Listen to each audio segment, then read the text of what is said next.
Welcome back to Ambivalent Offenders. This is Jamie. And this is Erin. We are excited to be back to finish our little series, our two-parter on Von Braun. Sorry. I did not take German. They had the whole part in the beginning of the book about pronouncing his name, so you're not the only one. Okay, perfect. Yeah. So finishing our little mini segment on Von Braun. And we also were lucky to have that mini-sode I want to call out and applaud Erin and Matt, even though I told Erin I felt a bit like Brian.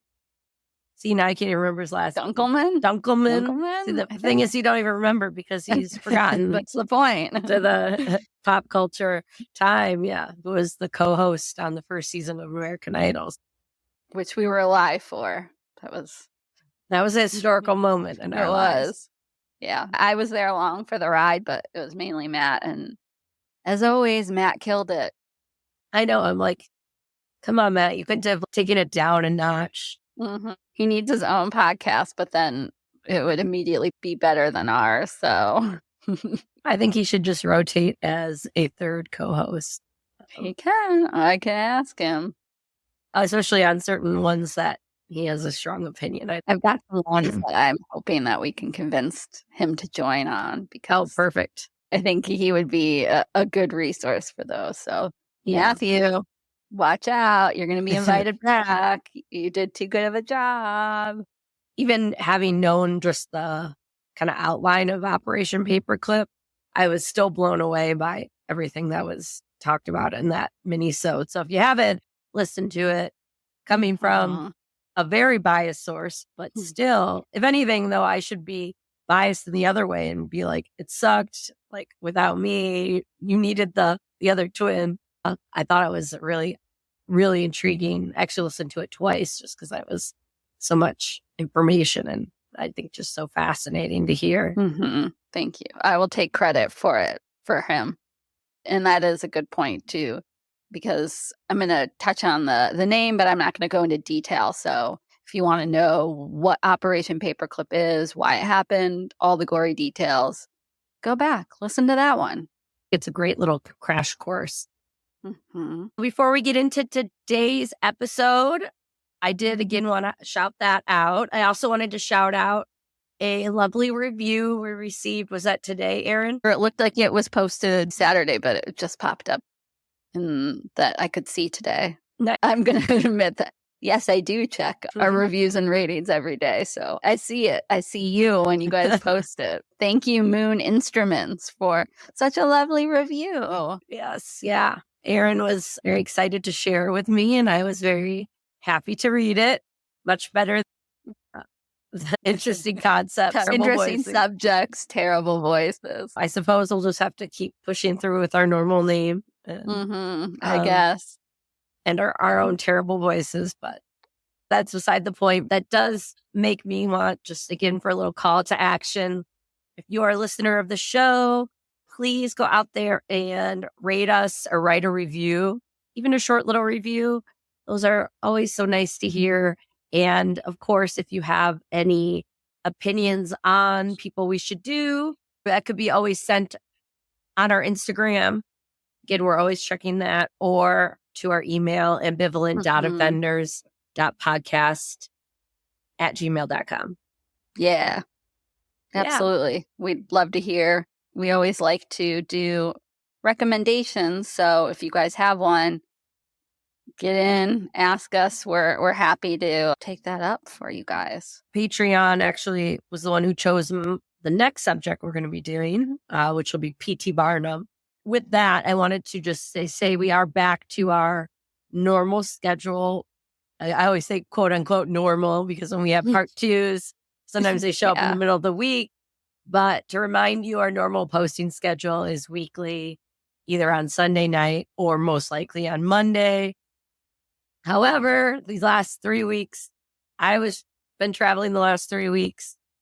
Erin and I were both traveling this last weekend. Mm-hmm. So just a little off, but Yeah, we're back, baby. Back to a regular scheduled program. Right. And that's why the mini-sode fits so well in. I really appreciate Aaron and Matt for doing that while I was out of town for work, and to kind of help fill in that little gap and give us a really interesting topic that connects with our topic today.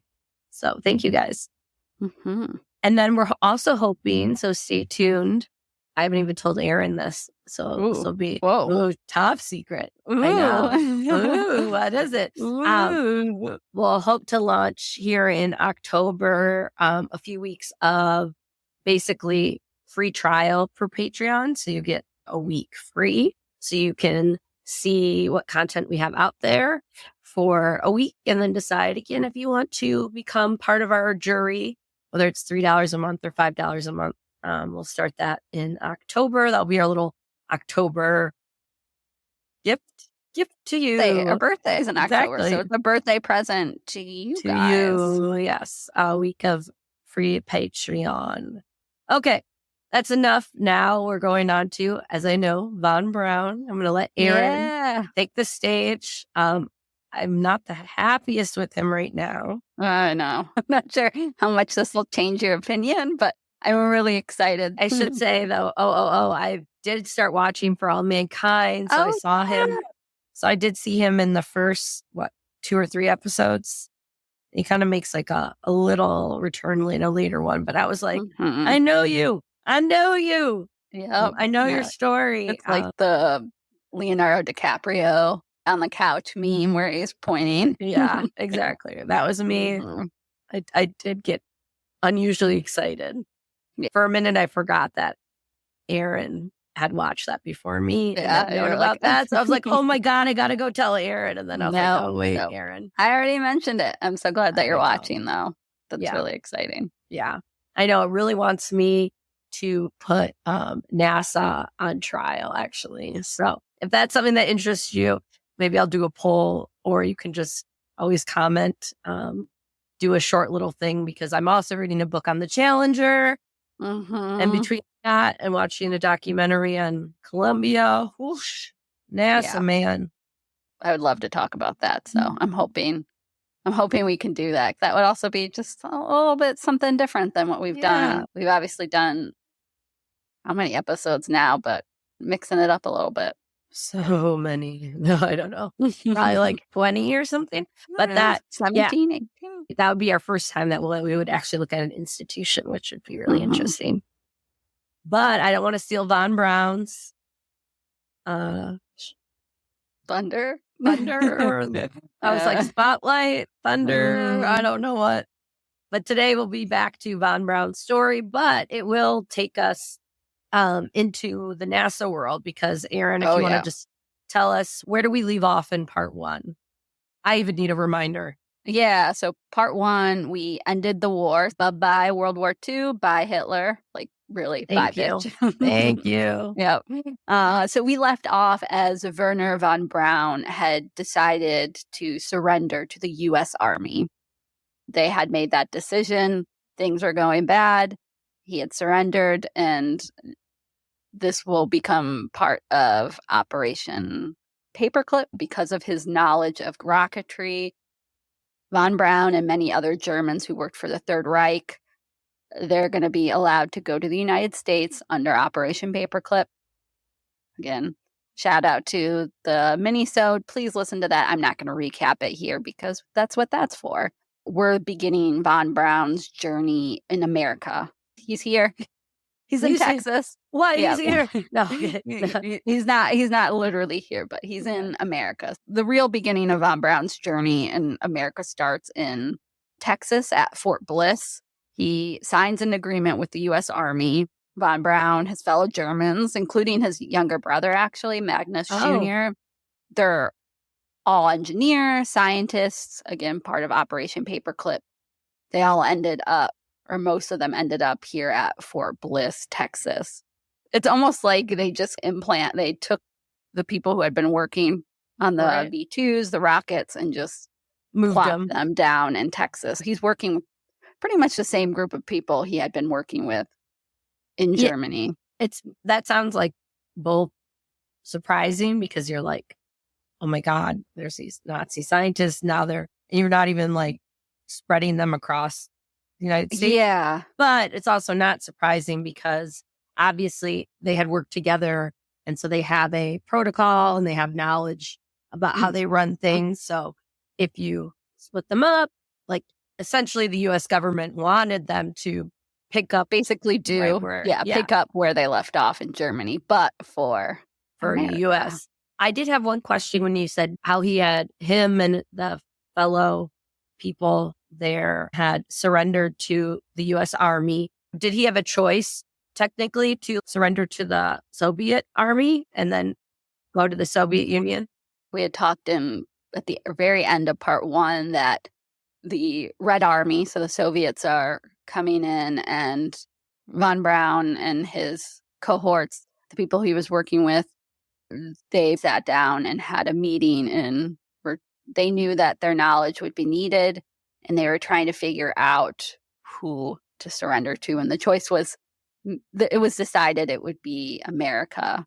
Later, we'll talk about it as he becomes a naturalized citizen. He makes a speech that indicates, quote unquote, why he chose America. So we'll get to it in a little bit. But that's obviously later in retrospect. And I think he's saying what he knows his American audience wants to hear. Oh, right. But, playing to the audience. So there was a choice, at least from what they said. So they decided to go to the Americans instead of waiting for the Soviets to come and basically scoop them up. Right. The question just becomes, because we can't read his mind, what exactly went into that decision? He'll tell us later why, but we'll come to that when we get to that point. Obviously, once he's already in the U.S. and a citizen, you're not going to be like, oh, I decided the United States because I can make a lot of money, or because they were the first army there. You're going to make it into more of a mythology. Yes, and later on, he is critical of the Soviets and communism. I think that does play a key role at some point, but at this point, who knows why they ended up choosing the Americans for real. As Matt mentioned in Operation Paperclip episode, that the Soviets, the Red Army, were doing a bulk of, they're going into Germany. And I think maybe part of it was they thought the Americans would be, I don't want to say more receptive to them, but who knows what would have happened if they had gotten into Soviet hands. Perhaps the Soviets would have taken them under their wing, or maybe there could have been more repercussions. That might have been the calculus. Especially if you think of how much harm the German army did to the Soviet army and the Soviet people. That's a very different dynamic than the German and the U.S. Not to say, obviously, that the U.S. didn't have major losses, but it's much different. It's that you don't have the sieges like at Stalingrad and such. Mm-hmm. So I'm sure that played a role. Even in America, Wernher found adjusting a little bit difficult because he found that there was a lot more red tape and slowness in contrast to his mission in Germany, his operation in Germany. Shocking. I've never heard that about a government job. And his commanding general at Fort Bliss was a veteran of both world wars. So he was not necessarily thrilled to have a bunch of Germans who were on the other side of the war there. When you said of the war, then I'm like, yeah, that would be hard. And then you're like, of both world wars. Like, nope. It is a lot. The tension was there. At least that's what it sounds like from the book. They were there in the summer in Texas, so the heat was insane. Temperatures would get over 100 degrees.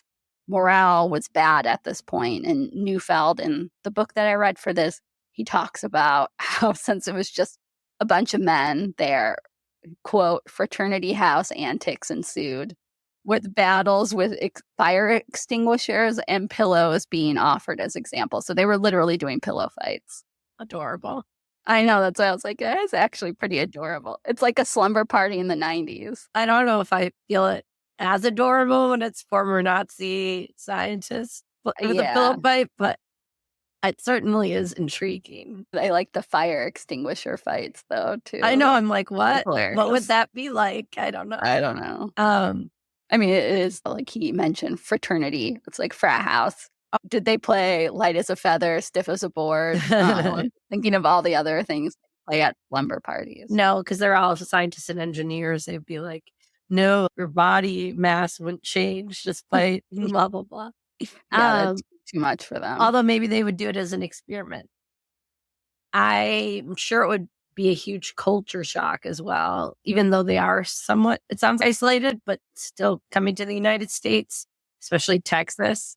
That's also like a good segue, because this is actually where Von Braun is introduced to American evangelical religion. Oh, You had asked in that first part that if Wernher was religious. He wasn't so much at the time, but he does seem to become born again during these early days of America's at Fort Bliss.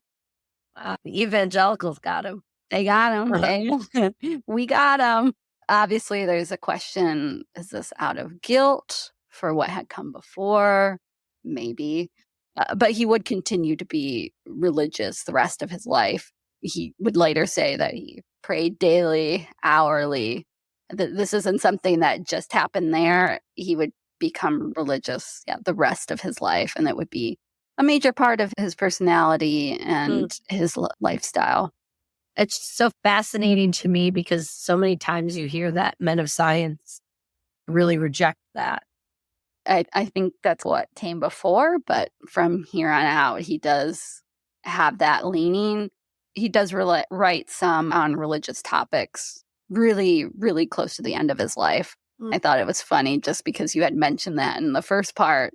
That wasn't part of his life in Germany, but as soon as he comes to America, that really does become a key part of his life going forward. Right. You do see some older people convert and become more religious in their older age, but that's just less common. Most people, because of their parents and they're brought up and go to church or go to synagogue and such, that's just what it is. There's a lot less who seek it out or find it in their older age. Again, he never really said if it was a direct result of guilt out of the war or anything like that. We can make assumptions, but in terms of his own words, we don't know. Interesting. But you could see why he would turn, because he's in a strange new country. He doesn't really know the language at this part in his life. So he doesn't speak very much English. No, his younger brother, Magnus Jr., was more fluent in English. Obviously, Wernher does become more fluent over time, but at this point, he's still learning. And he's really consumed in these early days at Fort Bliss, waiting to hear from his family. His parents are still back in Germany, and it takes really long. Yeah, and it takes a really long time before he gets word from them. He hopes and thinks that they're okay, but you can imagine how stressful that would be. And even his parents, they wouldn't know for months and months and months that him and his brother were in America. Oh, so wow. They've long been in America by the time his parents find out. Oh, wow. I'll wait on that question. So Von Braun even pushed for a top secret mission to get his parents out of Germany. Yeah. But Neufeld says that obviously nothing came of that. Sorry, you're not special. We're not going to go in and grab your parents at this moment. Right. Will his parents eventually come over? I'm going to get to that right here. It was really bleak back in the homeland for Emmy and Magnus, were Wernher's parents. So in July of 1946, Emmy and Magnus, they were forced to West Germany, and where they suffered along the way multiple robberies of their goods. Finally, they reached their camp to the delight of their sons. They wanted their parents to join them, but it would take time and actually a lot of persuasion to get Emmy and Magnus to come to America. Persuasion to the government or to Magnus and Emmy? To their parents. They were in a really dire situation, but like any other older people, they're reluctant to leave their homeland. That would be a huge culture shift. Yeah, and they're at this point in their 60s. But it is a really dire situation. That would be an understatement. They were land-owning elite. They were Prussian aristocrats. And now they had nothing. Their estates were gone, most of their things. There really was nothing left for them. So that's pretty much the only reason that they ended up coming to America. And I'm going to quote from that book by Neufeld. I thought it was really good, and it really gets to the heart of what's going on in Germany. For the patriarch of the Von Braun family, whose life had been dedicated to that world personally and politically, it was an indescribable loss. To come to America would mean total dependence on his two sons, but he had no place to go back to in Germany, no way to make a living, and no state to pay a pension. He and Emmy ultimately had little choice but to move. It's a complete different way of life. Of course, the United States, we have a class system, but doesn't have that aristocracy that he has lived his whole life in. Yeah. And he was obviously proud of it, proud of history. And, we can go, I don't know. Obviously, that kind of Germanic pride is problematic, but this is a man who had worked for the government pretty much his entire life. Right. And from an aristocratic background, and now they're left with nothing, no money. And now you're going to have to live with your sons in America. It's pretty, I would say, for them, pretty humiliating. Like, it's older generations, I think, already have a harder time with accepting help from their children and stuff like that. This is such an extreme level. And you're leaving your homeland, maybe for good. They do return later in their lives to Germany, FYI, but it's not for a while. They would have no illusions at that point that they were ever going to return, though. Right. When they leave, they assume that they're never coming back. That's a hard pill to swallow. But there is happy news. It's around this time that Wernher sprang it on his parents that he had found the woman that he wanted to be his wife. Okay. So, I'm sure, like, who is she? He had actually met her during the war. He had spent a lot of time with her and her family. I did actually mention it briefly in part one, because the woman he wanted to marry happened to be the daughter of his favorite uncle, Uncle Alec. So, yes, it was his first cousin. No! I was like, wait a minute. When you said daughter, you have no idea how excited I was when I saw that. I was like, oh my God, Jamie's going to freak the fuck out. When I texted you and I was like, I can't wait till You did say you had a reveal. So yes, he's marrying his first cousin in the 1940s, which is way too late to be marrying your first cousin. Even FDR and Eleanor they weren't first cousins. I think they were like third cousins removed. I mean, you're in Texas, but still. No, how you phrased it too is trickery. So when you said the daughter of his favorite uncle, I was like, wait a minute, that would make him cousin love. And even more questionable is she was only 18 at this time. He was 35. Yeah, I don't love that either. So she would have been in her teens when they were spending all that time together. We had talked about while he was doing his racketry in Germany, he was spending time at his favorite uncle's estate. He had been spending time with her when she was a teenager. I don't love that. Even if she was not his first cousin, I wouldn't love it. But his family was elated, and they were like, yeah, we're going to keep it in the family. They were happy about it. His parents were celebrating. Really? Yeah. I love this detail too. When he did the announcement, can't remember where they announced it, but it said that Maria was his second cousin, which the book says, no doubt because an accurate description of their relationship would have raised too many eyebrows. Yeah. Oh, we're not first cousins. We're second cousins.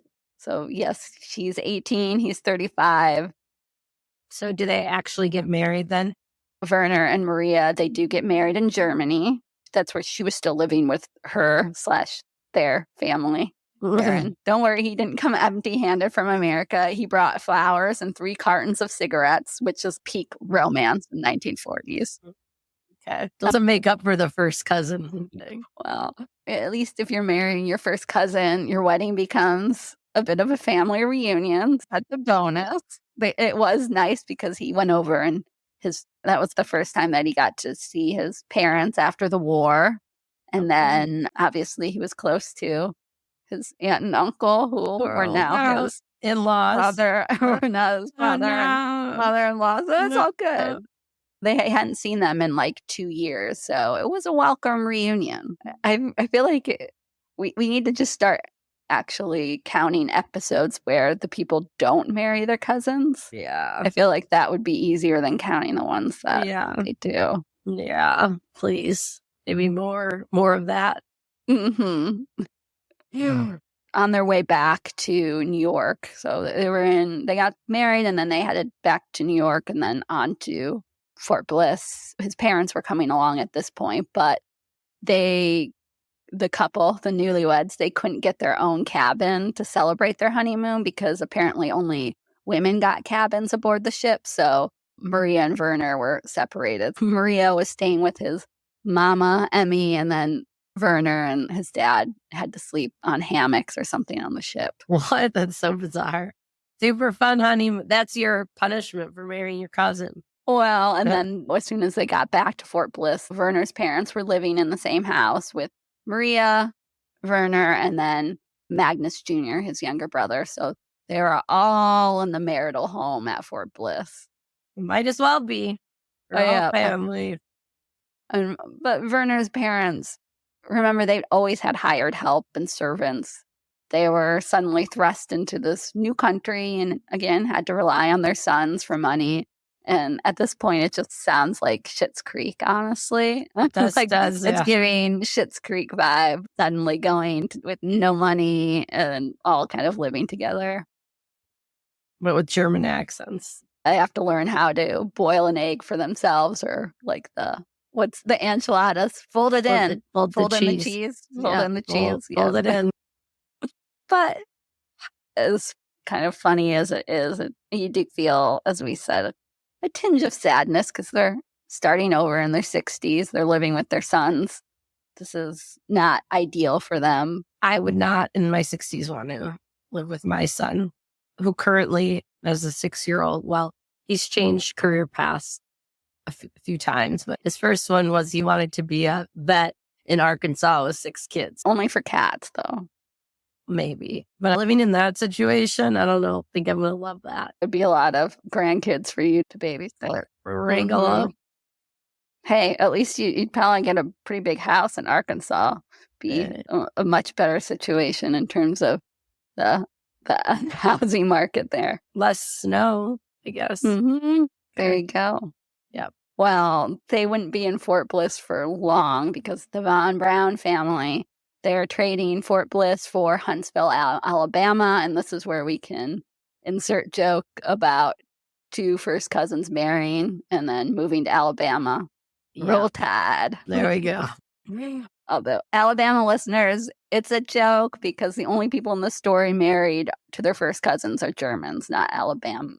Alabamans? I don't know. But Bamans? We'll just say Bamans. We'll just say it's the Europeans who are marrying their cousins, their cousin love. Mm-hmm. I just love that. They do that and then immediately married to Alabama. And Huntsville, that's, again, with my limited knowledge, I know that's going to become like the place. Exactly, for NASA. Yeah. So originally, this group is working outside of NASA, but it does get consolidated into NASA once that becomes a thing. And Von Braun will become the director of the Marshall Space Center in Huntsville. Don't they make a joke about it being like a German town, essentially? Yeah. Von Braun and his family would spend a large chunk of their American lives in Huntsville. And there's a lot of Germans, and they're all working together there. So they all had each other. And to quote Neufeld, for the first time, they could live outside a fenced base and integrate themselves into American daily life. that was good. That it actually felt like they weren't just living on a base. They had the American dream, the fenced yard, and all that. Were there any comments about how the local population treated them? Okay. Yep. As you can imagine, having about 300 Germans suddenly land in your backyard in Huntsville made the local populace slightly suspicious at first. I was about to say, Americans were so nice whenever a huge chunk of immigrants comes into our town. We're always welcoming them with open arms, right? But the good thing for the Germans were it's easier for them to integrate into local white society because they are Ding, white. ding, ding. Yep. But that's not to say that obviously everybody in the country was content with these former Nazis coming to the country, suddenly working for the United States. In 1947, there's actually the sort of beginning of this backlash from Jewish organizations for obvious reasons, but also people across the political spectrum at the idea of these Nazi scientists, engineers, chemists being employed by the government agencies and private sectors. Mm-hmm. Well, especially with how paranoid we know the government has been in the past about spies and all of this, like with loyalty, and then turning around and hiring a bunch of former Nazis. It seems very counter to what they've been doing in the past. I know in our mini-sode, Matt talked about how the intelligence agencies were, including everybody's favorite J. Edgar Hoover, were very nervous about this. Rightfully so, having all these people together in the same area, working together in the same way that they were in Germany. I think that would make anybody nervous. Right. Those ideas can end camaraderie, or you just need one person to start talk of something, and then it seems like things could devolve really quickly.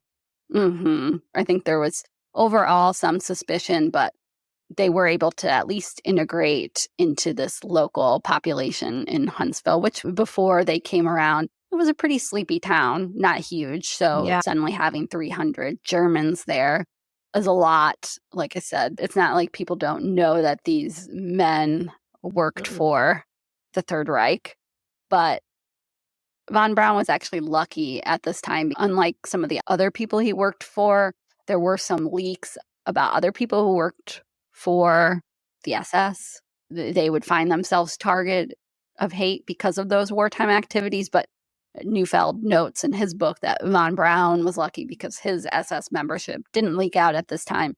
To quote Neufeld directly, he, Von Braun, and several others were fortunate that the Dora story remained buried. Dora is the concentration camp, the plant that worked on those V2 missiles. Right.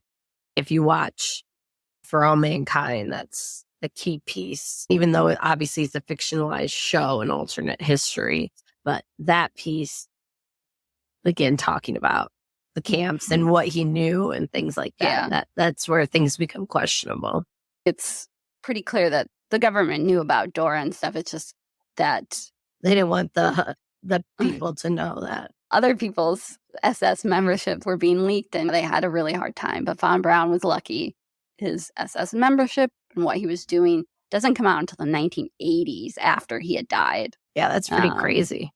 Yeah, and people who met and knew him thought him harmless, or at least they didn't think he was secretly harboring continued racial or religious animus or feelings. As you're going through this process, he's going through countless interviews by the Army, the United States government, and all along the way, people are pretty much saying, we're not really worried about him. Right, and I'm sure he's being observed and spied on. Exactly.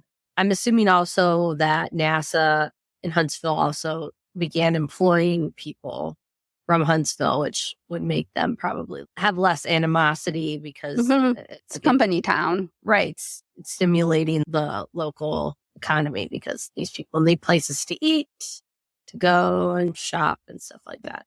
Yeah, he would later, obviously this is the very beginning, but later on he would kind of be like almost the mayor of Huntsville. He would be He would be their local celebrity. This is the very, very, very beginning. On April 1955, Werner and Maria, his wife, along with just over 100 other Germans, were naturalized as U.S. citizens. They had finally gotten to that point, and Werner, being Werner, knew exactly what to say. Again, this is, you can debate if he actually believed it, but he knew what Americans wanted to hear. The press was there, and this is what he said. "This is the happiest and most significant day of my life. I must say we all became American citizens in our hearts long ago.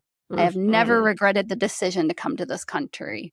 More cloyingly, he claimed that it was a moral decision to surrender to the Americans, as, this is another quote by him, "We sense that the secret of rocketry should only get into the hands of a people who read the Bible." Ah, Do you believe him? that's a big no. I think he's a smart man. The press is there. Yes. He knows what they want to hear. Yeah, that's the perfect answer for the time period. But whether I actually believe his BS, that would be a big old nope. Nope. Yeah. That doesn't necessarily mean I think that he is bigoted and things like that. I just obviously No. I don't think that what went into his choice had to do with. Well, I don't think, especially at the time, we know he's had this quote unquote religious conversion. Maybe conveniently, inconveniently, who knows? There's a whole article out there talking about how he's become the poster child for evangelical people and even like creationists, which is weird. What? I know. I have to send that to you after. But we know at the time, I don't think he was concerned about people with the Bible. Now maybe he is, but that was not, I don't think that was on at the top of his mind at the end of the war. No, 100%. And no, I did not do it in a German accent. Or when I did part one, when I did the Southern accent. Although, at least in this part, we're in Huntsville. We both did Southern accents for German accents. And then I copied yours. No, I'm not going to do it.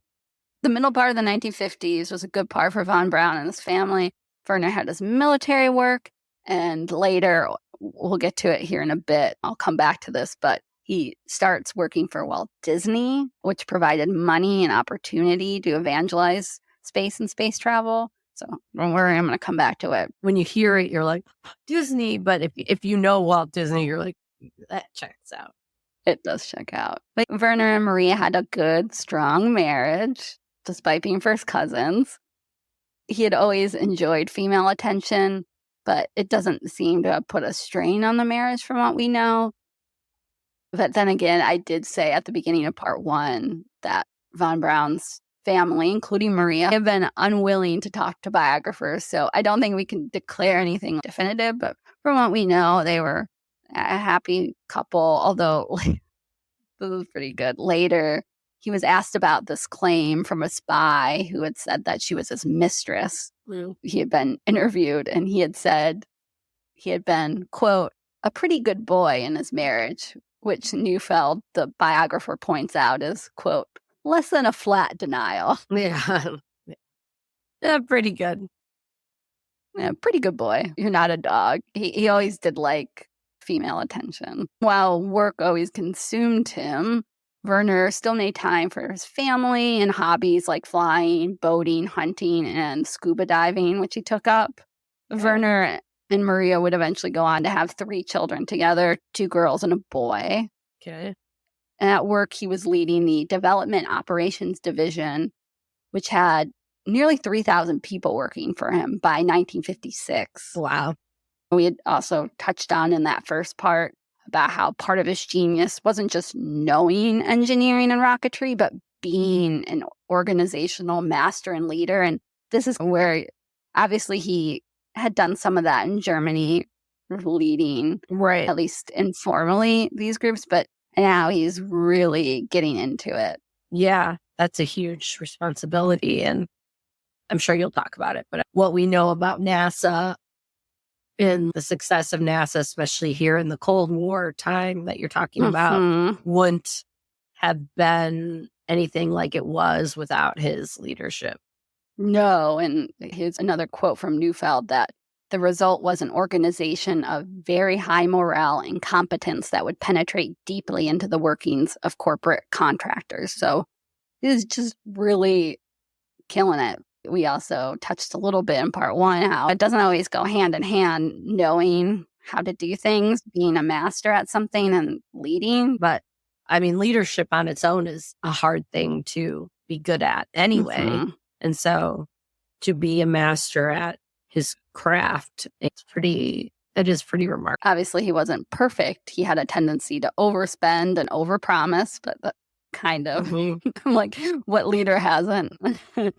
I was like, that seems like most government leaders. Yeah, but he still had remarkable success managing in a very high stress environment. This is during the Korean War, the Cold War. There's a lot going on. And in these years, he's trying to work to get a satellite up and going. That's sort of his baby, which we'll talk about in a little bit. Would you qualify this as the start of the space race? Yeah, we're really getting into this. So especially the satellite, he works on like for 2 years of waiting and impatience trying to get the satellite up before the Soviets.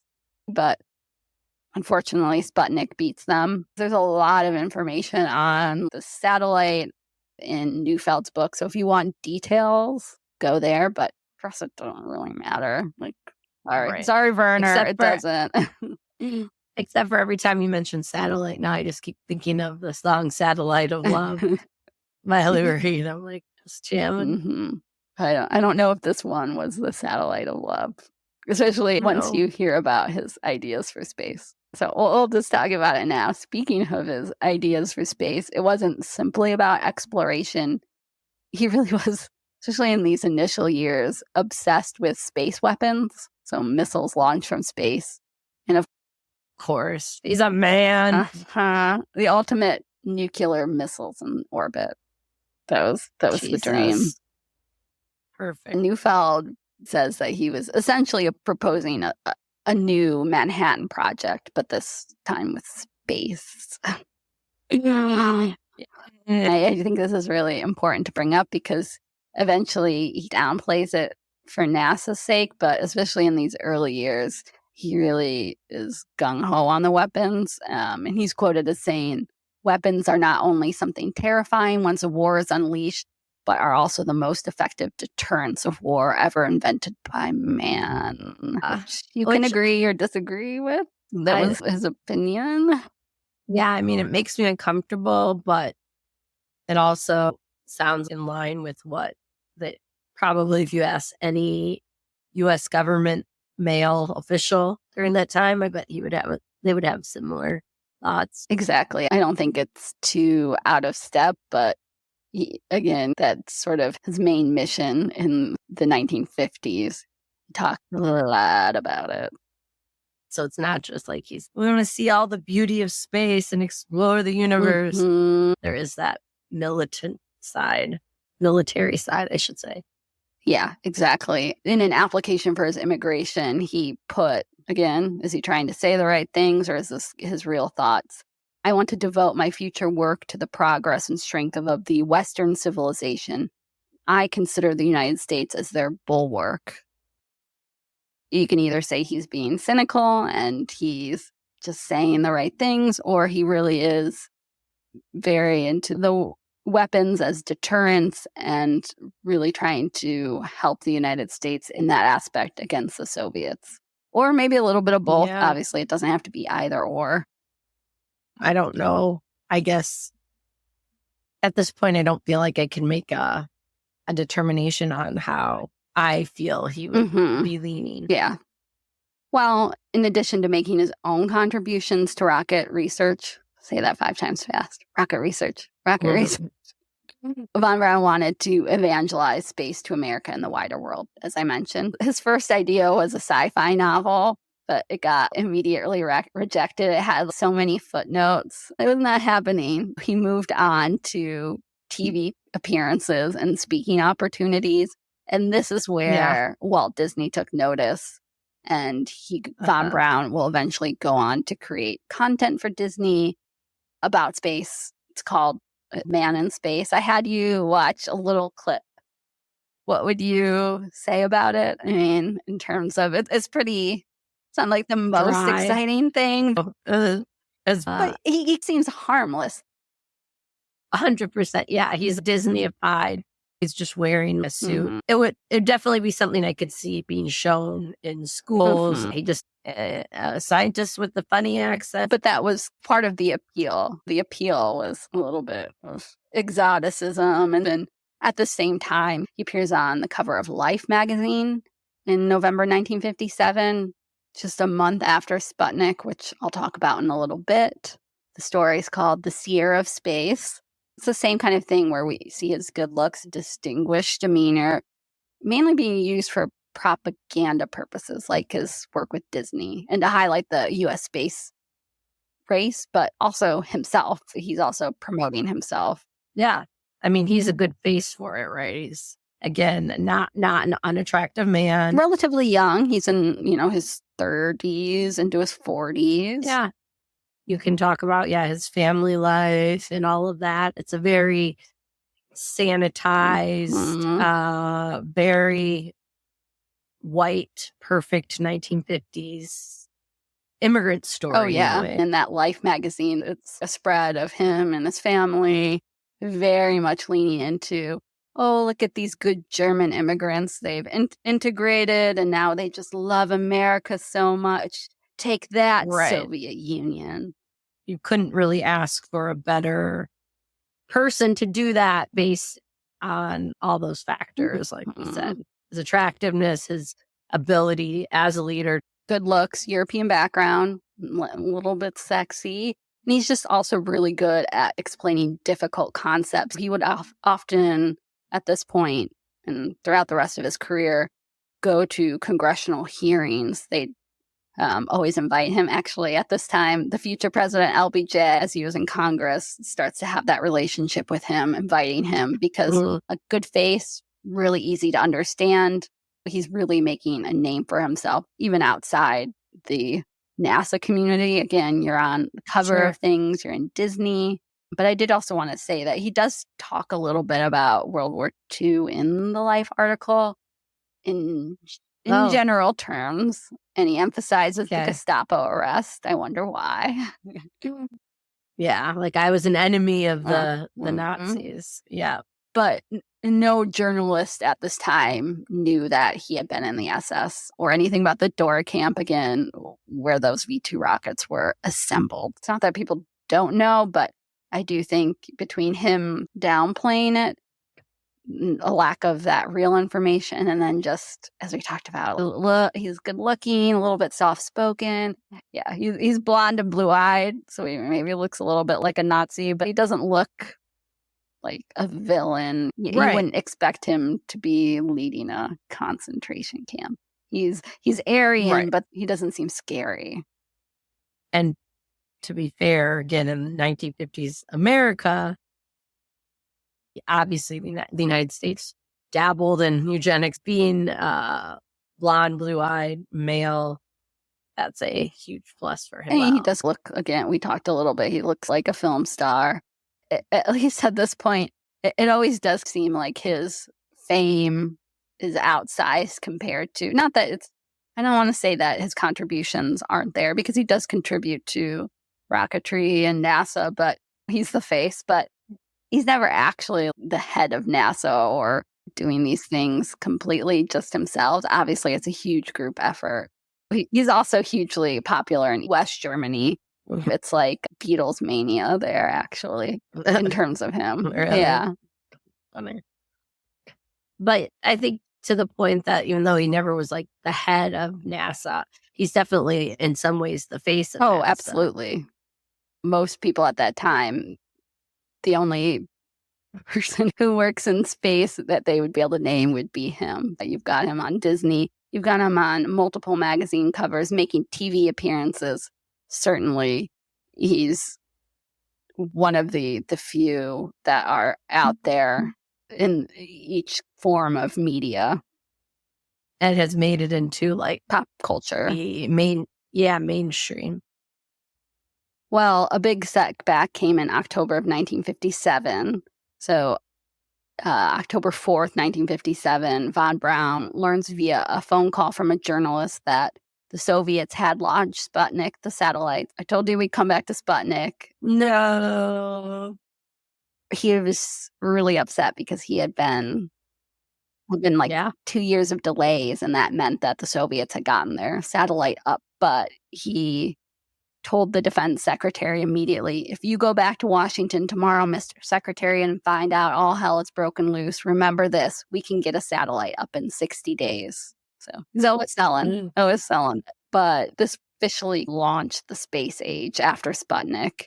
And to quote Neufeld, quote, within 4 months after the launch of the first U.S. satellite, Von Braun was a bona fide American hero, the Western world's most prominent gladiator, in a celestial contest with the Soviets.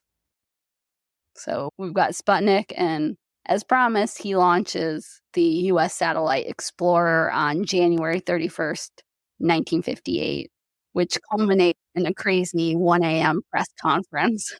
Like, oh, really? Several other guys. It's rainy, it's horrible weather, and they're there till 3 a.m. But since it was successful, everybody's going absolutely bananas. Right. And then he gets an invite to the White House for dinner. He's truly entering the stratosphere of fame at this point. See what I did there? I did see that. I got that. This is where he's starting to command really giant speaking fees for the time, which actually embarrassed the Army, apparently. Oh, really? The amount of fees. But he was really enjoying all that fame and celebrity had to offer.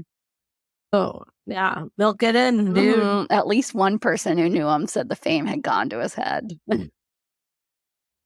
I mean, how could it not? Space is on everyone's mind, has become such a big part of worldwide fascination. And he's this man who's basically turning what most people thought were science fiction ideas into reality. Oh, absolutely. We talked about in the first part, I don't think he had a small ego, just the idea that entering into that bargain with the Nazis, you're kind of saying it doesn't matter because they need me. I need to be doing this. Like, we wouldn't be doing all these amazing things without me. I do think that his personality lends itself to that kind of thing. It does, place him at the center of the story, of the narrative. And speaking of fame, Von Braun even had a movie deal as part of a German-American production that offered him tens of thousands of dollars for the rights. At last, money was very good for the Von Braun family. Wernher and Maria did like nice things. Remember, they had been Prussian aristocrats before the war. Now they finally get to live that like Prussian aristocrats. Yeah. They upgraded their house and car, getting a white Mercedes-Benz.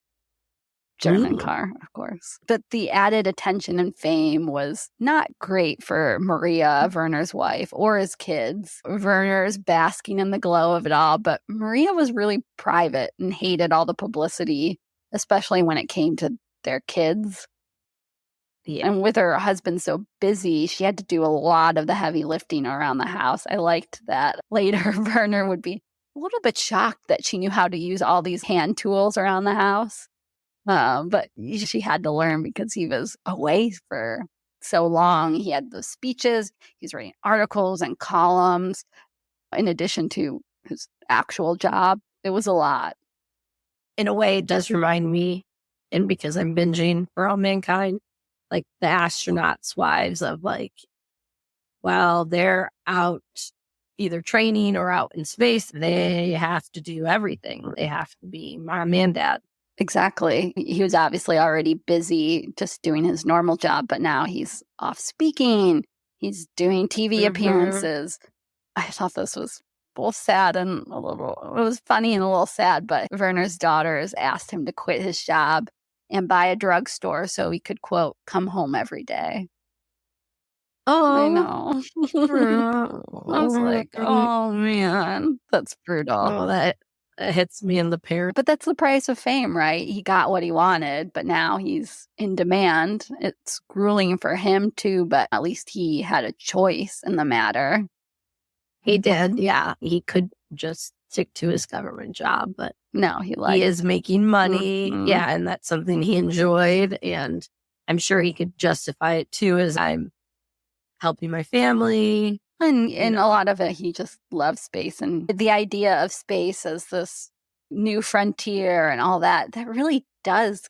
Obviously, he's not the only one who's doing it, but in a large part, our fascination with space in the 50s is due to him. It got to the point where he has to book hotels under different names. He's getting mobbed by fans. And like I said, he had that insane following in West Germany. He was getting a crazy amount of fan mail, like obviously way more than all the other higher ups at NASA. So he had whole people who were devoted to just going through his fan mail. Yeah, I bet. We'll talk a little bit about the film about his life. It's called Aim for the Stars. That's such very cheesy. It actually was a disaster from start to finish. The director, J. Lee Thompson, was English. And apparently when the two of them met, it resulted in a screaming match in the car about whether Von Braun was a traitor. Oh, God. Yeah. Later, Thompson said, quote, Von Braun and I disliked each other on sight. After a time, I grew almost to like him. Almost, but not quite. I don't know if I'd want that person making a film about my life. He's English. Remember to call back if people are like, why would that matter? Well, the V2 rockets that he invented bombed London. So you can imagine he wasn't thrilled. Not an unfounded anger towards somebody. This is the guy who developed those rockets that killed thousands of your, countrymen. Yeah. The movie itself would be a bust in terms of critical reception, and as a money-making venture, it bombed and it earned him, Von Braun, essentially no money out of it. And there were protests at the premieres in Europe, especially in London, again, because of the bombing during the Blitz. One of the banners outside the premiere in London read, Nazi Browns V2 rockets killed and maimed 9,000 Londoners. Yeah, I'm curious how the movie would approach that. Obviously, the Nazi past is in there, but it does sanitize it. It presents him as being anti-Nazi, which Von Braun accepts in terms of the script. Right. Kind of like, secretly, I'm not really a Nazi. Yeah, like that he was, like anti-Nazi, and it was just a sanitized version. But inadvertently, obviously, it brings more attention to his Nazi past as well. Even if you're trying to sanitize it, suddenly people are like, oh, yeah. Suddenly people are like making that connection again, even, because so much time has gone by. Anytime even if it's like, no, I wasn't a Nazi. Still makes me wait. Oh, yeah, I forgot. Yeah, but it wasn't all bad. At one of the screenings, female fans mobbed him. And according to the book, they found him younger and better looking than the movie star who played him. Oh. One of my favorite details about the film is they aged up Maria 10 years to be his fiance while still in Germany. Okay. Well, they're like, yeah. That's one of the few times in Hollywood where they'll age up. Normally, she's probably still played by like a 18. Yeah, they were like, well, we can't have her be a teenager, so we'll age her up.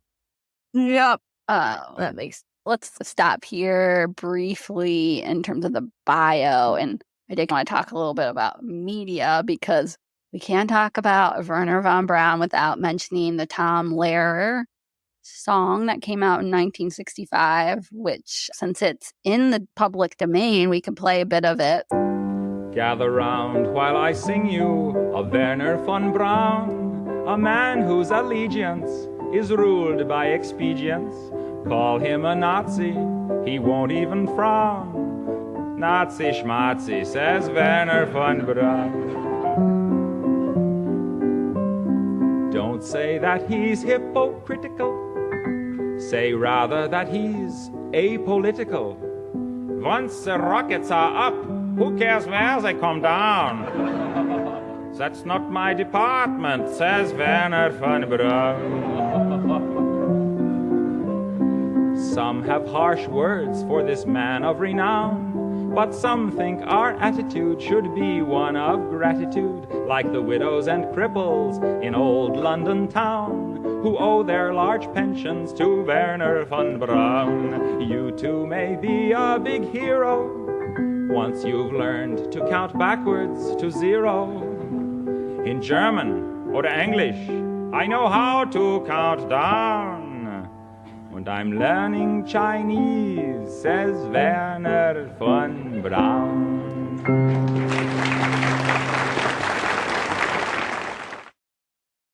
Tom Lehrer's song would have a lasting impact on the way we view Von Braun. And Von Braun couldn't escape it himself. At a party, so I guess somebody put it on, which made it really awkward. So God. said from the book, Von Braun's great sense of humor was tested to the breaking point when some tactless person played Tom Lehrer's brilliant song. But hey, if you have a song about you, you're going to hear it. Sorry, bud. Do you know anything about the backstory? Was he just so popular that the song just came up? Organic? Lehr does satire songs and has a Jewish background. It was 1965. I'm trying to place it in time. So Disney stuff, I think, begins around 55. Von Braun, the cultural icon at this point. It does present Von Braun as a straight opportunist willing to work with anybody as long as they let him build his rockets, which fair. I mean, that doesn't sound pretty crazy. That doesn't sound crazy. Yeah. The part that's most cutting for me, I pulled out some of the lyrics. Some have harsh words for this man of renown, but some think our attitude should be one of gratitude, like the widows and cripples in old London town who owe their large pensions to Wernher von Braun. Yeah. The top part where I am looking at the lyrics too. A man whose allegiance is ruled by expedience. Mm-hmm. Call him a Nazi, he won't even frown. Ha! Nazi schmatzi, says Wernher von Braun. And it does talk about him being apolitical, which is true, which is what he does. Don't say that he's hypocritical. Say rather that he's apolitical. It's a very smart song. It's not a long song. No, it's a very smart song. And it would be the biography that I read for it. Neufeld talks about that would kind of be that counterpoint to the idolization of Von Braun. It obviously still has a lasting impact, so I couldn't not mention that. So I thought we'd take a little break and talk about that. And I'd also like to mention, in terms of film, Dr. Strangelove is actually partially based on Von Braun as well. Oh, interesting. I was at how he relinquished his rights to his song lyrics and put his songs into the public domain. We love it. I was surprised when I saw that. I just kind of wanted to, while we were talking about film and the song, that pop culture. Yeah, and that he's in a lot of ways, like you said, the face of space and space exploration. And he's a cultural icon, for better or for worse. You have that mixed bag. He's working for Disney. He's on the covers of magazines. But that Nazi question's always in the background. Although, like we said, for many of these times, it almost looks like something's going to come out, or occasionally there'll be some murmurings in Germany or France about his Nazi or SS or the Dora camp. But then for some reason or in another, it dies down, at least for the time being. You'll see that kind of pop up and then kind of go away. Well, yeah, I'm surprised it didn't leak earlier, just by somebody else who was at the camp. Not necessarily, it could have been a survivor, but even just somebody who was a former, like, a guard or something. And there is some murmurings. Some of that stuff is, but because of, like, especially they talk about in his celebrity in West Germany that almost shelters him from it. That makes sense. We'll go back to the biography.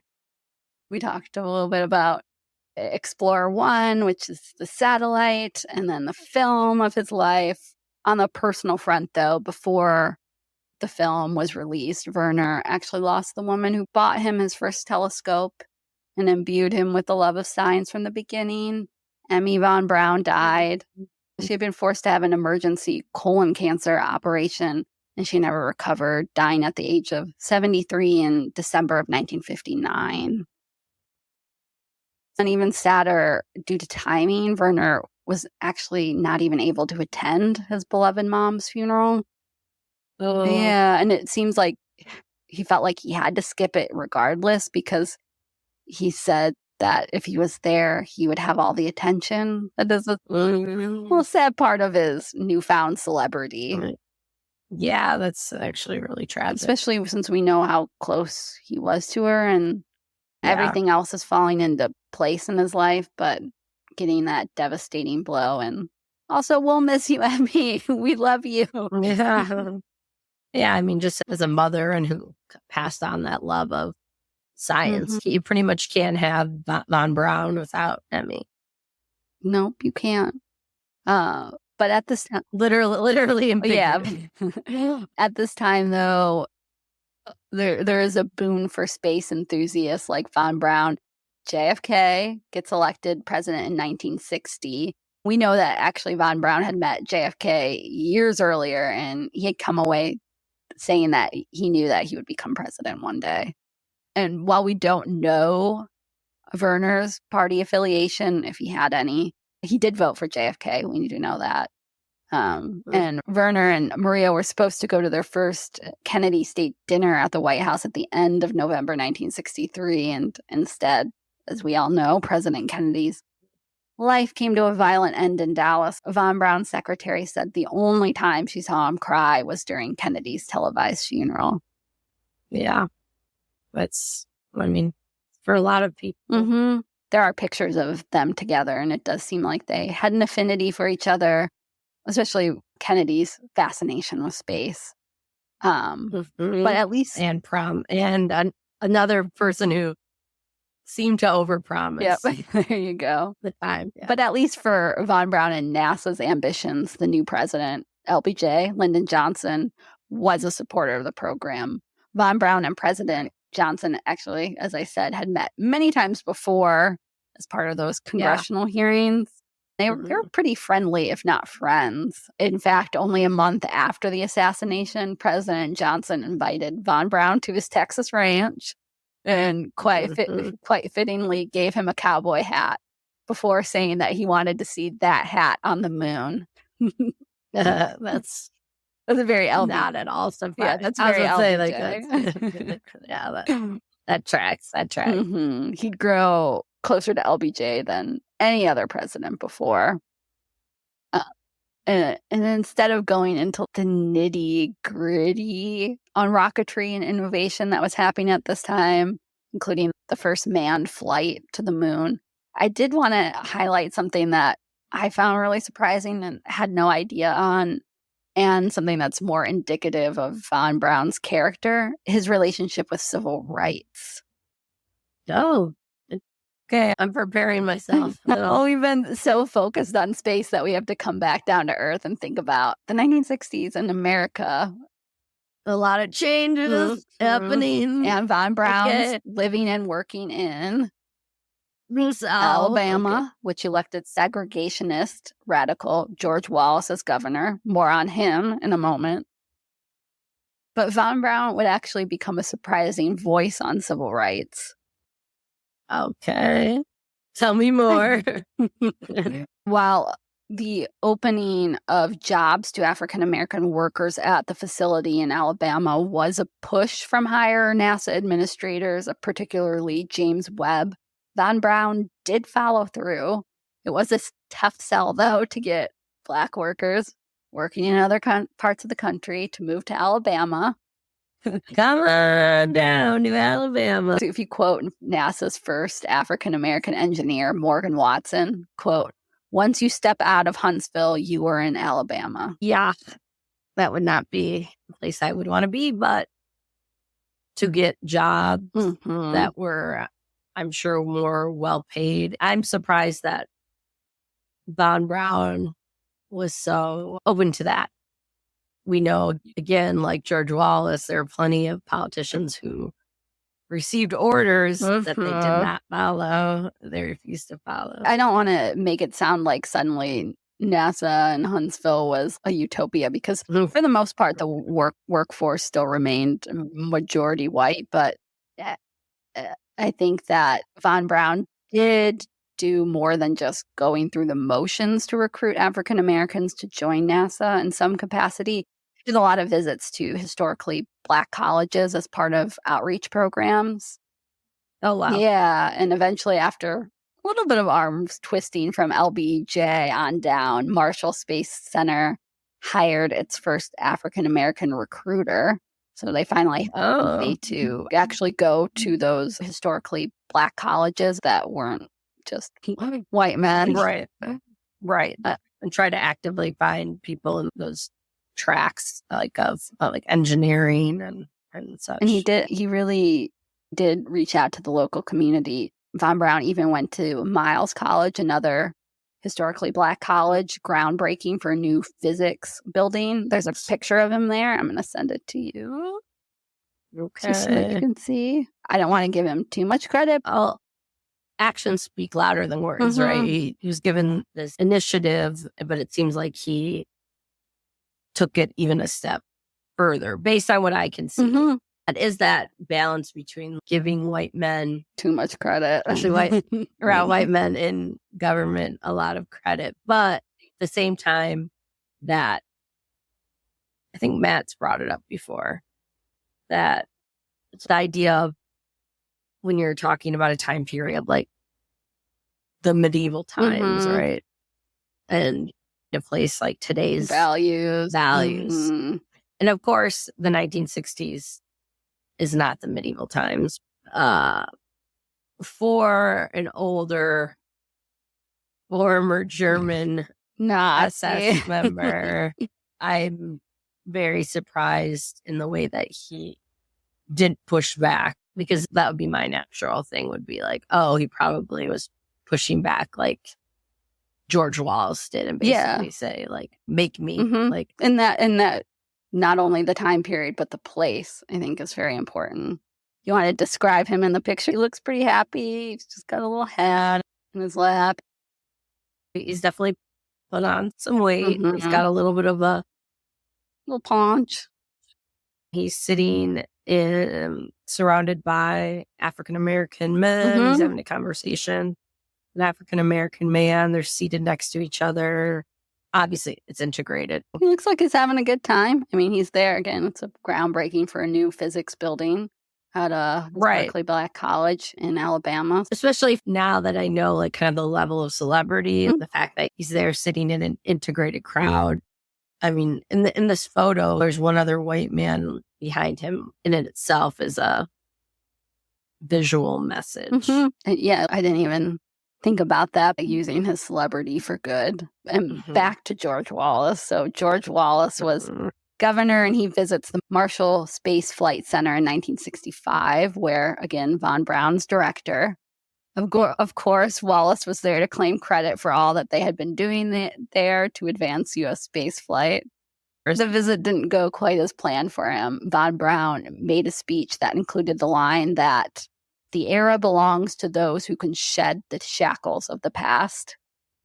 So how do you think Wallace felt about that? I would say he's probably not so pleased. No, he was not. Later, Von Braun asked him if Wallace would like to be the first man on the moon. The governor answered, whether in jest or in seriousness, "Well, better not. You fellows might not bring me back." Actually, I would love that. Send him up. Send him up. Yeah. We don't need to bring him back. I mean, No. Why? Von Braun's actions prompted an article about him in the New York Times, which I can post on Instagram.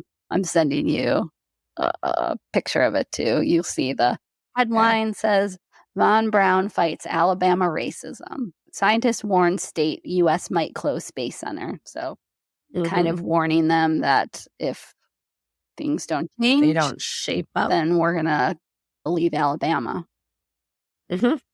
Yeah, so like reminds me a little bit of issue today, like with Disney, which is ironic again with the Disney roots, with the anti-Semitism that we were just talking about, but now Disney World and Disney in Florida being like, Florida, get your act together or else we're taking our money and economy with tourism. Same with North Carolina a couple years ago with all the bathroom bills.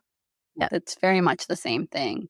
And money talks. Money does talk. Of course, like you said, it is perplexing to see Von Braun as at least fairly liberal on civil rights considering his past.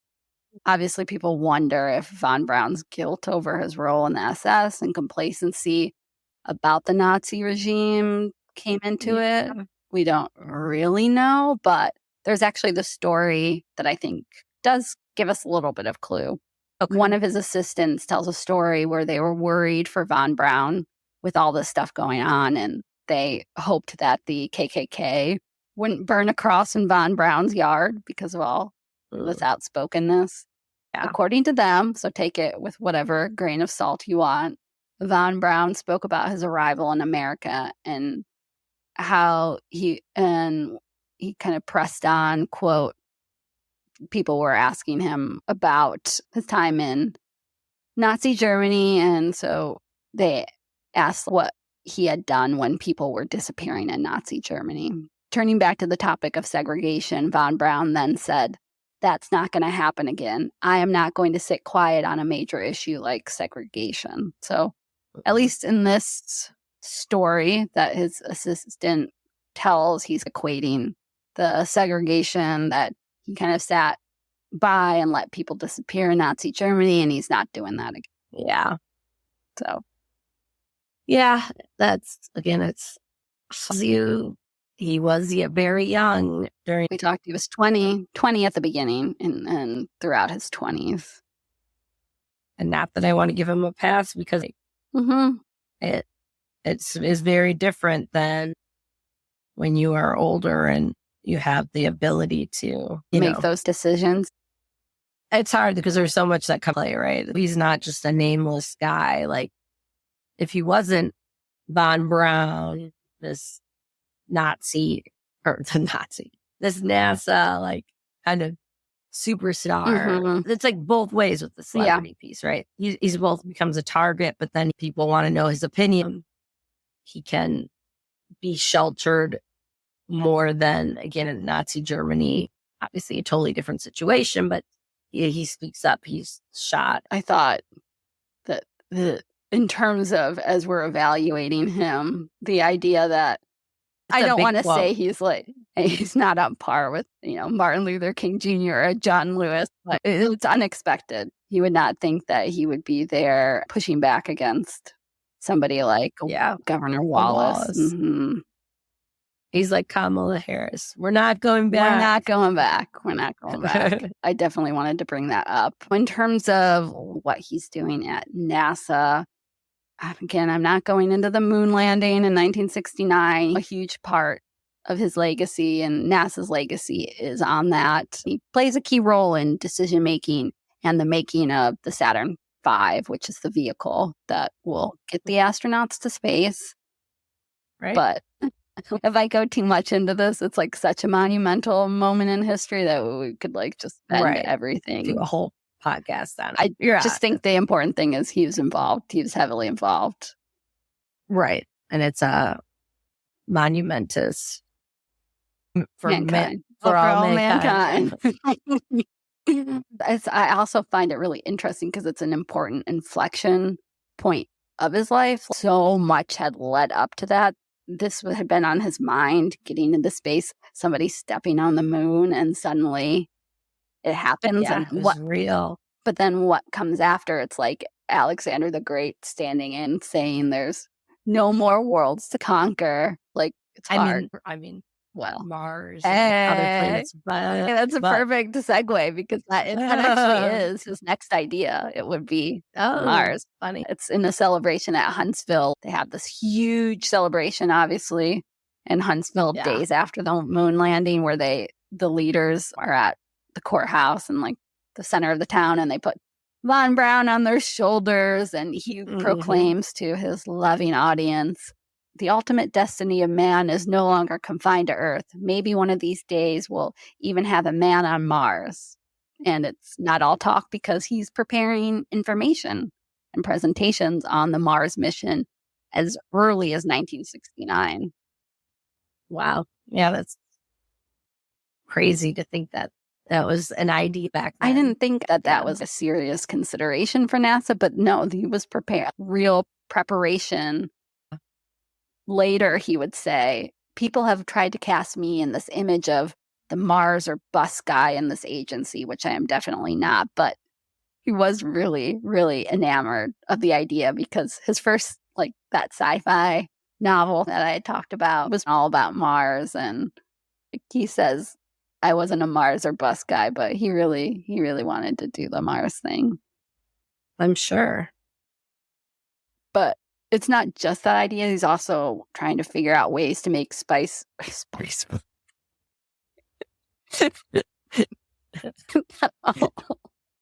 No. Well,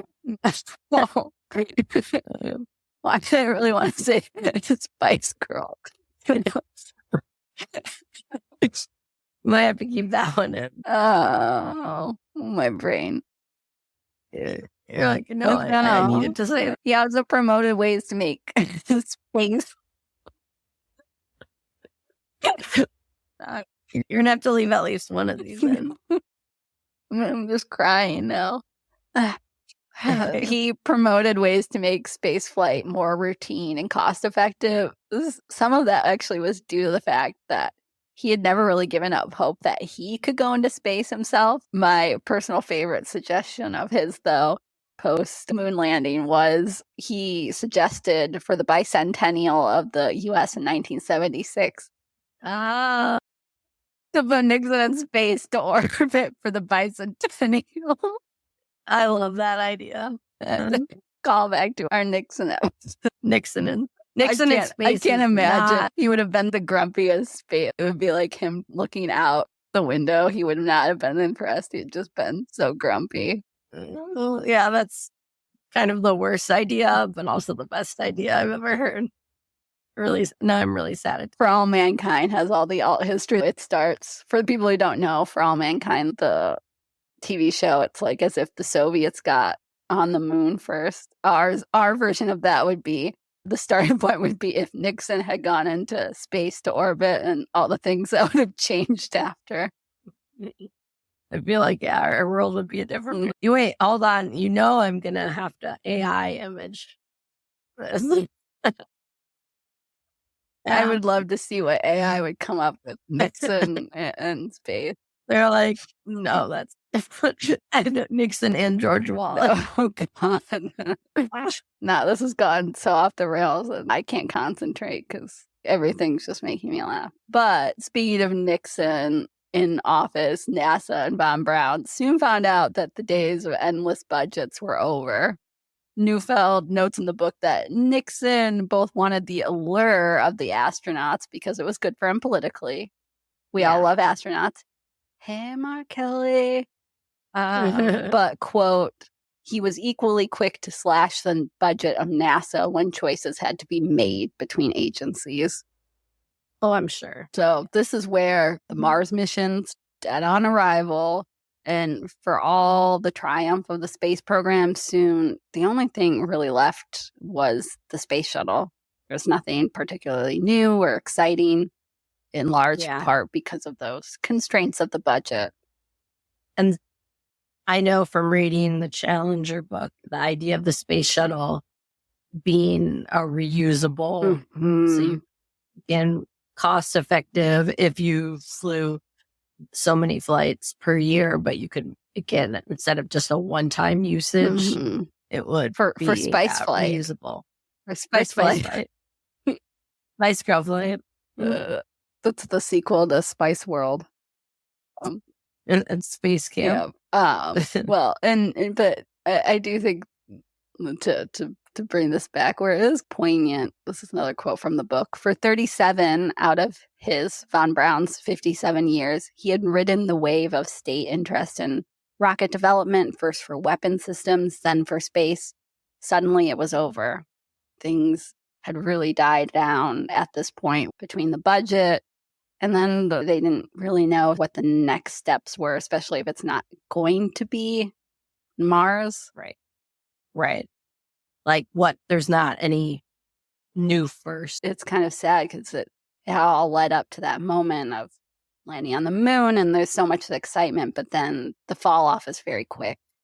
With this changing atmosphere in Washington, one of Von Braun's friends, administrators, suggested that Von Braun join him at NASA HQ. So there was an opening for this deputy associate administrator, which Neufeld in the book compares it to being like the chief architect or salesman for the future program. Yeah. So they were concerned about, in terms of like that role, they were concerned about his Nazi past, but not great for publicity. Yeah, but they were determined to put Von Braun in the role while Nixon's staff looked for a competent Republican, quote. So he was going to be not permanent there, but he would be like sort of the temporary one. Long-term sub. Exactly. But this would be a huge change for Von Braun, not just moving to Washington. Like we said, he was a local celebrity in Huntsville and was tied to both the city and the Marshall Space Flight Center, where he was director. The announcement of Von Braun's departure was planned while he was on vacation with his family in the Bahamas, and it was a shock for everybody in Huntsville to see their local hero leave. Yeah, I bet. Yeah, he had there was a Wernher Von Braun Day in Huntsville to be celebrated with a parade, and he had a little marker downtown. It was the city's way of saying goodbye to their hometown hero in a way. Yeah. He spent a lot of time there, and right off to Washington, Wernher went. This is kind of like the sad part of his life, because leaving Huntsville for Washington ultimately proved to be a pretty bad decision. They had a lovely house in Virginia fit with a swimming pool for Wernher's daily laps, and later backyard observatory dome. So that's good. And Maria really enjoyed being part of a bustling city for a change, since she had grown up and been near Berlin like Wernher. So Huntsville, Alabama wasn't doing it for her. Not quite the same. Now they're in D.C. There's party invitations. They're doing state dinners at the White House. But the job that brought Wernher there was not suited for his strengths. A higher up admitted later that he wasn't really good at it. NASA, again, was at that point as an agency, didn't really have anything to look forward to, and Wernher really becomes depressed and undervalued as a pencil pusher at this point. Well, I'm sure. According to Maria, they'd go on walks, and Von Braun would just vent about the issues and how depressed he was. She said, for him, a world was falling apart. For all that space mania of the 60s and early 70s, and to quickly falter. Yeah, he was really depressed, and to quote Neufeld again from the book, other than the faint hope that he might fly into orbit on the shuttle one day, his personal dreams were either fulfilled or dead. Yeah. And even that friend who had lured Von Braun to Washington, he ended up taking a job for GE, so that was another blow. To quote Neufeld again, that political support sinks in 1970, 1971. There's less and less of a future to plan. Right. For a man who had found admirers and fans all across the world. At NASA, he was also no longer the shining star. There's actually some really cutting things that they say about him at this time. The head of NASA PR is quoted as saying, Von Braun is one of the most naive men I've met. There are probably dozens of men in Huntsville who know more about the Saturn V, which is the space shuttle. Yeah, ouch. Yeah. But like I said, it is true that often Von Braun's celebrity outweighed his genius. He was smart and capable, but he's, again, not the only one who got us into space and the moon. It's not a single man's effort. And his celebrity and popularity is wearing off in the 1970s, and Von Braun seemed to know it too. He goes on the Dick Cavett TV show in 1970, and Dick Cavett mentions the V2 and Von Braun's Nazi past, and this is where I don't want to say he never does TV and appearances again, but that's like sort of the last hurrah. Right. He's becoming a relic and not even a relevant one at NASA. And that seems like the questions now he's getting are not future based, like where's the space program going, or like all these major accomplishments. It's more on his the sketchy beginnings. Yeah, and for NASA, if he's kind of worn out, I don't say worn out is welcome, but he's not as useful anymore. So now they can pretend that they care about the Nazi thing. The Nazi stuff, right? Yeah. Yeah. In 1972, after a trip, he comes back and decides to quit NASA. They have a big party for him, and now he goes into the public sector. This is where he starts to earn more money. He earns up to $1 million now in today's money a year as a salary in the private sector. And he enjoyed it because he got to travel a lot, which he really liked. He'd go to Spain, India. He actually goes to Antarctica for a little trip. Wow. He eventually gets to meet Queen Elizabeth II. He could go see his family, including his father, who was like I said, they had moved back to Germany. And eventually his father does die at the ripe old age of 94 years old. So bravo, Magnus. Wow. Yeah. And during this time, he's starting to work with Space Society groups that are promoting space. And to vindicate all of our Space Camp references, he's actually the one who comes up with the idea for Space Camp. We knew it. Yes. The way I screamed. Vindication. The way I screamed when I saw that, I was like, oh my gosh. Insert Captain Holt gif here. Vindication. I was so excited. I couldn't wait to tell you that. So we could stop the episode right here, because there would be no Space Camp movie without the actual Space Camp. So bravo. What you're saying is you're judging him 100% hero. Yes, that is what for giving us on the record. For giving us Space Camp, for giving us Max, and for giving us Jinx. Yeah. Yes. But now I want to learn more about going to Space Camp. Like, can I do it? I don't think so. I think you have to be a kid, unfortunately. And no, it says family. The whole family can join. Well, only $799 per person. Oh, jeez. No, so sorry, kids, you're not going to that family camp. Henry, who's all his math skills, he probably.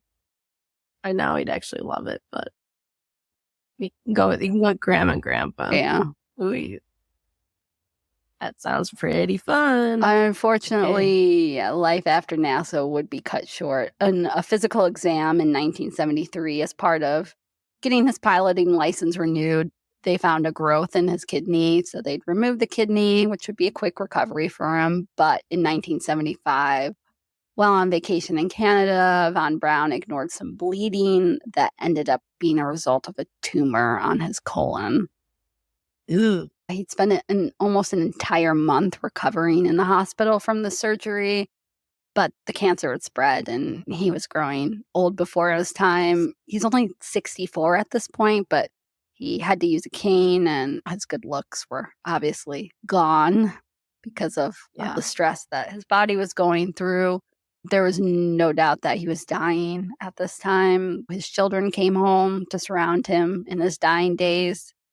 He did eventually get a Medal of Science from the White House before he died. His friends had pushed for the Medal of Freedom, but David Gergen, as part of the Gerald Ford White House, wisely said, sorry, but I cannot support the idea of giving the Medal of Freedom to a former Nazi whose V2 was fired into over 3,000 British and Belgium cities. So, fair. That's fair assessment. So, Medal of Science it was. which he was given in private with no ceremony. He was at the end of his life here. One of his friends had brought him the Medal of Science, and the friend said afterwards, "Did you ever see a skeleton with skin and bones?" That's how bad it had gotten. Von Braun died June 16th, 1977. There'd be an outpouring of support and obituaries honoring him. Most tributes in his adopted country of the U.S. chose to leave out his Nazi past, although in places where the V2 had killed many people, like England, obviously the response was much more measured. Mixed. Yeah, I'm sure there's a lot more mixed. They weren't celebrating all of his accomplishments in those places. It would only be after his death that von Braun's SS record was finally revealed, and more information came about the camp labor that made the V2s. One of his good friends and countrymen, Arthur Rudolph, who we talked about a little bit in the mini-sode, he'd eventually agree to be repatriated back to Germany once his role in the camp labor came out. I did think... I remember Matt saying that. Yeah, and Rudolph worked hand in hand with von Braun, and like I said, they were good friends. But apparently those investigators into Rudolph said, "We're lucky von Braun isn't alive," because the implication is they would have had a choice to make in terms of, obviously, von Braun was much more well-known than Arthur Rudolph was. Von Braun was lucky that he died before his greatest sins were known to a majority of the world. So, now... Well, no, you get to go first. Yeah, we've come onto the judgment part. This shouldn't be your first listen, but this is where we judge. Usually out of 100%. I think this one, though, is clearer than some of the other ones. I don't think, actually, I've really changed my position, even after doing the research on this. I'm at either 80-20 or 85-15. Which villain or good? You're in 80 good over a Nazi? Oh, no. Well, okay. Break it down. There's the debate about what he knew, when he knew it. That's the crux of the argument. And we've talked a little bit about what could he have done.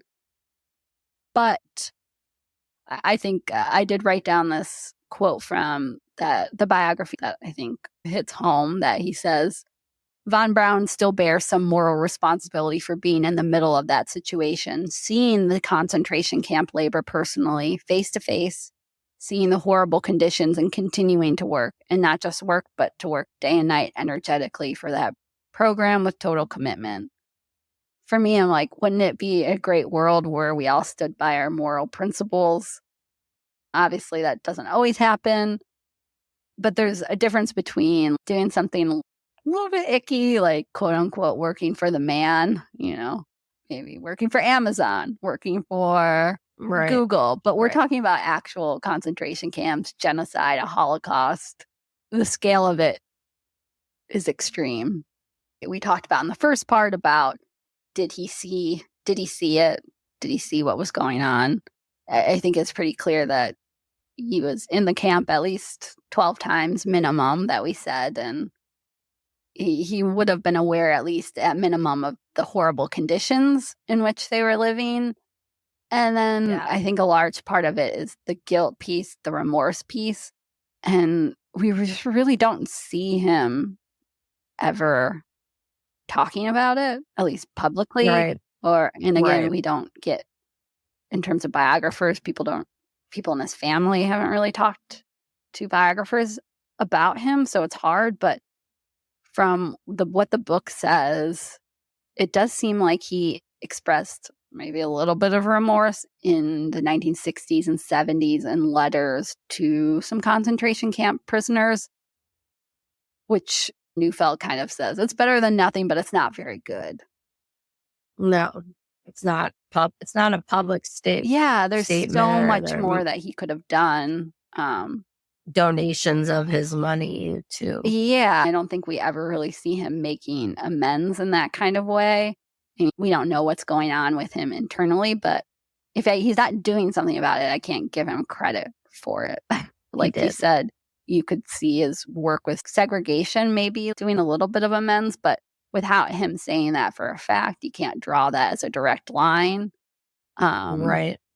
You're giving him credit for visual and following directions from the president, but it kind of goes both ways, right? It's like he's compliant. So that can also go back to his Nazi days. I'm just doing what they told me, that kind of thing. I just have a really hard time squaring that. He never really has that reckoning.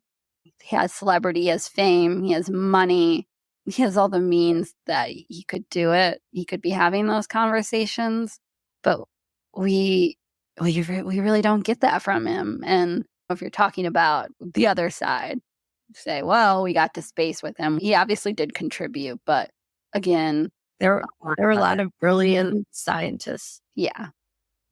I'm not saying he's not important to space exploration, but until there's not really proof that we couldn't have done it without him. I think he was a great salesman and a good evangelist to space exploration as a whole, but in no world does that outweigh what happened during the 30s, 40s, and even the camp labor that we haven't even touched on, the destruction that the V2 did to English cities, Belgian cities, a huge amount of destruction of the landscape, and obviously, more importantly, people's lives. That's where I'm at. I commend him for things like what he did on civil rights, and he's obviously a brilliant man, but it's the details in terms of the World War II front. It's pretty unescapable, at least from what I read. I would say I'm pretty much the same. I'd probably be 85-15. And I don't want to just belabor the point because my point's many of the same. In some ways, it reminds me of Robespierre or some other historical figures who are so obsessed and have this love for this thing, whether it's in this new type of government or in this case, space, that they're willing, that they're willing to kind of, in his case, he was able to be apolitical because he was Aryan. You know, he had Aryan background. If he was a Jewish scientist, he wouldn't have been able to be apolitical. I don't know. The apoliticalness always, even in today's world, that always rubs me the wrong. There's a subset of people who can be apolitical, and it's people who are like Von Braun, white men of that certain age that you're going to be fine with whatever happens. Right. And I get the fear that he would be killed, and especially as a younger man, like that fear, I'm sure, is more visceral and like just basically, I got to be compliant. I got to listen. I have to do this. And if I want to continue my work, I have to do this. But like you said, with what happened at the Dora camp, like that is a reckoning that, like, even if your love of something is so strong, space engineering, you're face to face with humanity, and you have to make decisions. And like we said, it's not like even that made at the bare minimum. I'd be like, okay, maybe I'll half-ass it. You know, do I really want to work for this? Like, I'm gonna I'm toiling away at this missile. Oh, it'll take another 2 months, or delaying things. Yeah. I mean, there's ways of. It reminds me of those small ways that, though, that slaves rebelled. It wasn't always running away. Like, it could be destroying the tools. It could be just not doing what that maximum capacity of what they could do, the small acts of rebellion. And it doesn't seem like there were any small acts in his view by any. And like you said, there wasn't a moment that he ever, sounds like, openly, like, I guess, took account. It sounds like in all the conversations, it was like, I almost basically didn't have a choice. That was his line throughout his Right. entire life. And we didn't touch on it.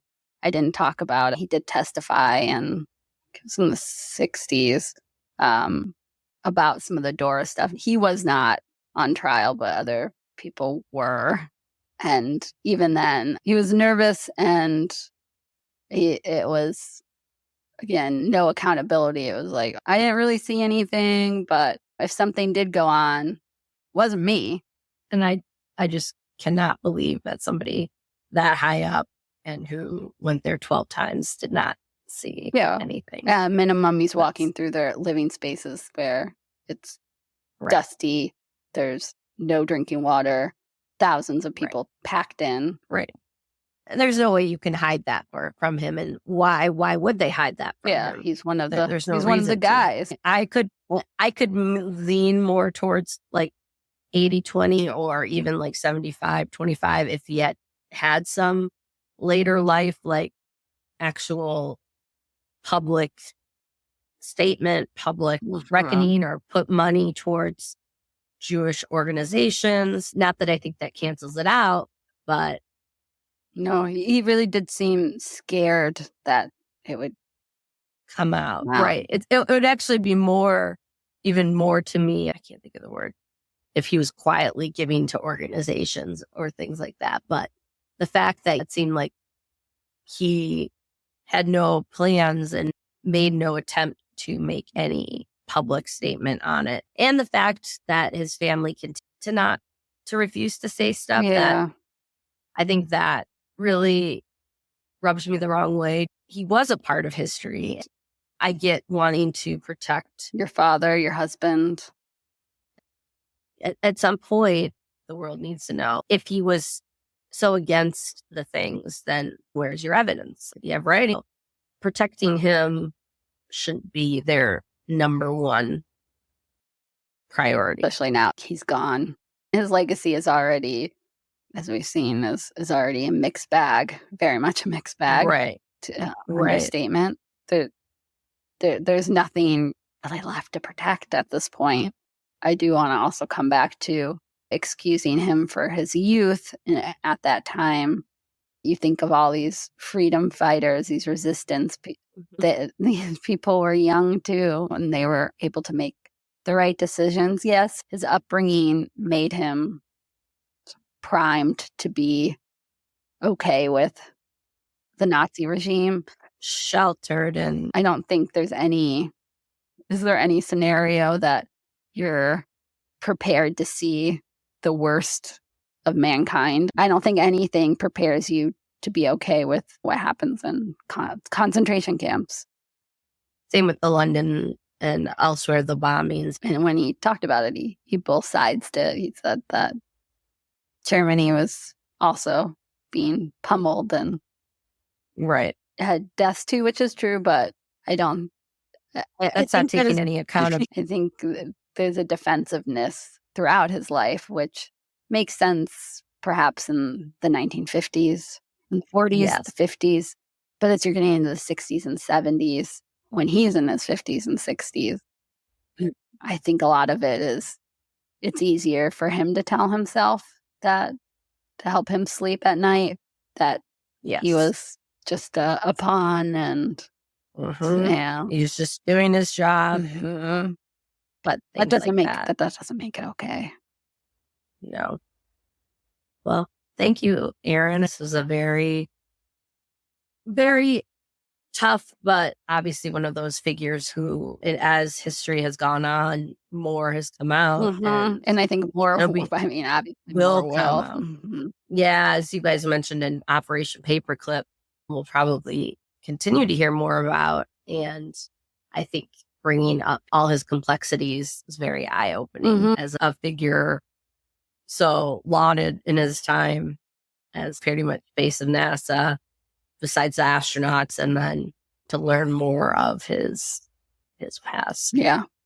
I don't want to say a fun one to research, but I come in knowing a lot, at least the outlines, but it's still surprising. I really do recommend that book by Neufeld, which we linked in part 1. Go back to that if you want to read more. He goes into all the technical details. If you are a space junkie and want to know more about that I didn't cover and would never be able to properly talk about, do read that. And also, obviously, I can only cover a sliver of this. I think Neufeld does a really good job of talking about the war years and presenting the facts, but also his point of view in terms of the why and the legacy of Von Braun.